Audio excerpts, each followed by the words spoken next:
Hi guys, I'm Danielle Rios and I'm here with Felipe Morita. We are both pros on Killerspin and thank you for joining us. Today we're going to teach you how to do forehand and backhand push. For a full course, join Killerspin Skill Academy at killerspin.com. Yes, and you can find all the information about our academy there.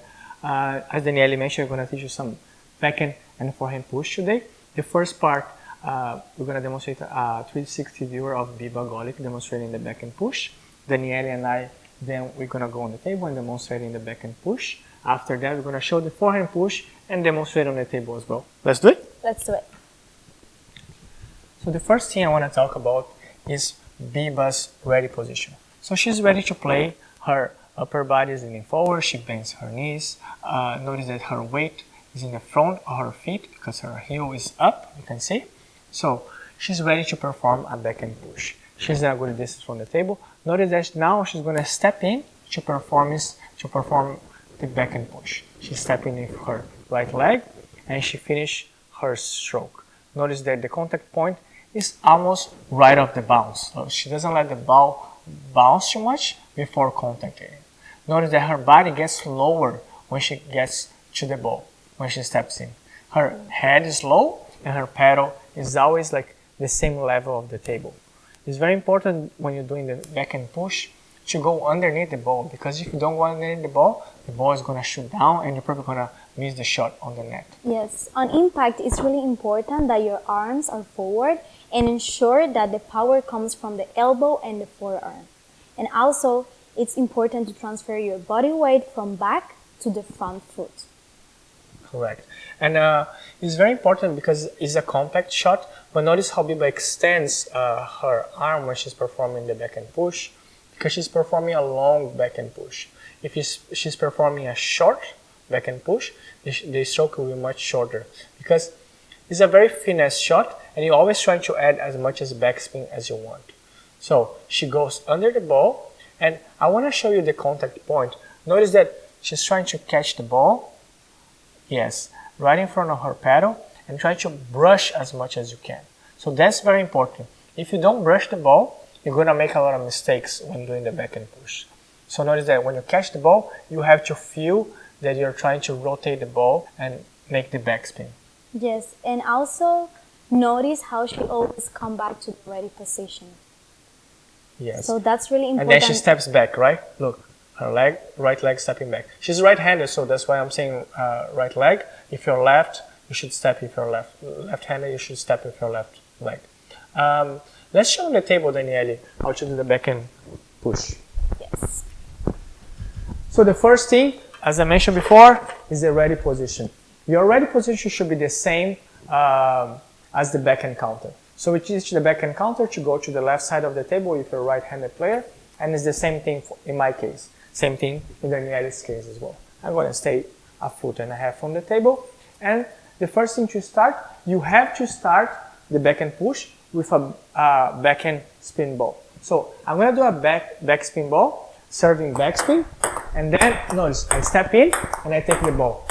I'm taking a little bit more time to take than the Biba in the video, because Biba was taking right on the bounce. I'm doing a very long backhand push, but I want you at the beginning, if you're a beginner or intermediate level player, to get a very controlled the push, to let the ball bounce a little more and really feel the contact of the ball in your wrist and your forearm. It's very important to feel your wrist and forearm when you contact the ball, right, Danny? Yep. And always try to go close to the net. You don't want the ball to go too high, because then it's gonna be easier for your opponent, right? Yes, correct. You're trying to control as low as you can, as Danielle said. It's perfect because the backhand push and the forehand push, they're both defensive shots. So you're trying to prevent your opponent to attack you. If you're a very beginner, you're gonna win a lot of cheap points because you're gonna do a backspin ball and they're not gonna be able to return. But if you get a better player, he's gonna be able to return. So she mentioned, don't give this, because then you're gonna get crushed after your backhand push. It's very important also to try to do a good spin. Danny, you think it's better for them to practice the backhand push short or long at the beginning? What's your opinion on that? Well, at the beginning, I will recommend you to practice long or half long, to have more control of the ball. But once you get used to the stroke and you perform your shot, then you can try to do short, right? And short is right after the bounce. That's when you... And your stroke is shorter as well. Yes. So let's mix it up a little bit, a few balls. You can mix it up short and long for me so people can see. Sometimes the ball comes long. Give me long the first one. I don't even need to step in because I'm right here ready. But if it comes short, then I have to step in because then I have to reach and get to the ball. And I'm gonna do the last one. She's gonna be mixing it up. I'm gonna be trying to figure out if I have to step in with my right leg or if I can just wait here to perform a backhand push.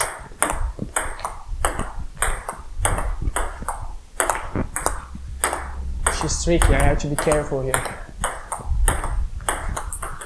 Yes. So that's how you should practice at the beginning. I recommend you to practice long balls, as Danielle said, so you get a very good feeling of it. And after that, you can start practicing the short one separate, and then you can start mixing it up once you and your partner get more feeling of the ball. Yes. Now let's show the forehand push, which is a little more tricky than the backhand one. You're gonna be standing on the same position as the forehand counter, in the center of the table. Notice that Biba is, she's very light with her body, like she's ready to move. You can see by her feet, you know, like she's not like heavy. She's ready to move in case she needs to step in on the table. And also notice her elbow, because in this stroke, forehand push is when people have more common mistakes with their elbows because it's a little bit harder than backhand push. Right then. Yes, and the contact point is right in front of your body. Notice that your racket has to be in the side of your body, so that's why people have a little more problems doing the forehand push. Because the backhand is in front of your body, you can have a little more control. When it's on the side of your body, it might be a little bit tricky for you guys to add spin on the ball and to have the control of it. So practice a lot of the forehand counter because it's very important to have this feeling of having the racket on the side and contact the ball in front of you. Notice that she always gets underneath the ball, brush it, and then follow through it for a stroke. Notice how low the ball goes on the other side of the table. That's extremely important, as Danielle mentioned before. Yes, and she always come back to the ready position. That's really important. And also, as Felipe said, if the ball comes short or long, you need to be ready with your feet, right? And that has to be with your footwork. If it comes short, you need to go more forward. If it comes long, then you need to be prepared because that ball is gonna come fast. Correct. That's for any shots in table tennis, right? And like you always have to be very light and ready to move in case you need it, because you never know what the opponent's gonna do. So don't be flat-footed. Always in a good, ready-to-play position, especially when you're doing the forehand push or backhand push, because the ball can come short or long, and you have to react really fast to it. Yes. You want to demonstrate on this? Yeah, let's show them. Then, so what do you think about the forehand push? Do you think it's harder than the backhand one? Yes, I think it's harder, and I think it's because of the angle and also the elbow. So it's really important to notice. To find the position. Yeah. And you mentioned, right, your elbow position should be really low, because once you start elevating your elbow, look how my angle changes, you know? Like if I do this, and then I'm gonna hit the ball under the table or to the net. So your elbow has to be always low, and you always have to find a way to go underneath the ball. Your wrist has to be very flexible too. So. And also the angle, it has to be open, because if it's too close, it's gonna go down. Exactly. So it's really important to have the angle open. And the feeling here in your wrist and like, you know, and not elevating your elbow is very important. Always under the ball, as I mentioned, and go with the racket facing up, so open.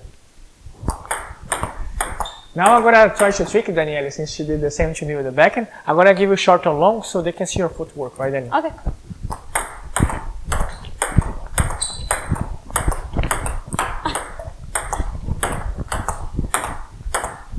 Notice that regardless of what I do here, Danielle is controlling the ball really low for me, and she's adding a lot of backspin to the ball. It's hard to see because the ball is quite, like, the rotation is really fast, it's hard to see, but she's always trying to catch the ball and brush as much as she can. Yes, and I'm always flexing my knees a little bit. If I'm too straight, it's gonna be harder for me to move. Yeah, you feel a little bit stiff, right? Yes. So it's very important. Relax, and here, if it's here, you have to react fast because it's coming usually fast when it's long, and you have to really get this good feeling on the ball. If it's short, step in really fast. And something also really important is to be as close as possible to the ball, because if you only use your arm and your body is far from the ball and the table, it's going to be really bad to return that ball, right?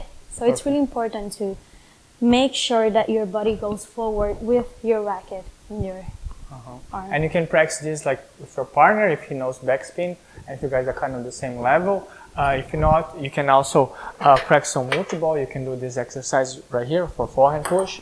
Like I'm generating backspin, and then Danielle is performing. Notice that I'm doing the same thing, but I'm letting the ball bounce, and I'm trying to control the ball for her so she can practice that. But I'm practicing here too, because if I don't add backspin, like the ball is gonna come high when she does the backhand forehand push. And the same thing with the backhand. I can go there, and she can do that. Let the ball bounce, and then we perform the backhand push.